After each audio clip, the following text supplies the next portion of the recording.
Hey, it's Nick from 50 Campfires. So a few years ago, I was at a winter outdoor beer festival where they were heating up fireplace pokers, sticking them into a Bock beer to caramelize all the malts and the sugars, and then serving them to people.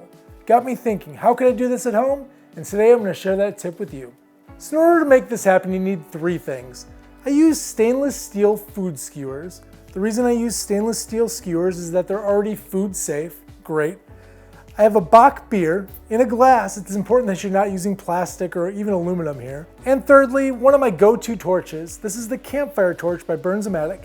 Three things I really like about it. It's compact, easy to use, and always puts out a consistent flame. All right, so to get started, I'm gonna put on my barbecue glove just to keep my hands safe. And in that hand, I'm gonna put my skewer and start up my torch. All right, so I'm gonna heat the skewer up. So once your skewer is nice and red hot, turn off the torch and dunk.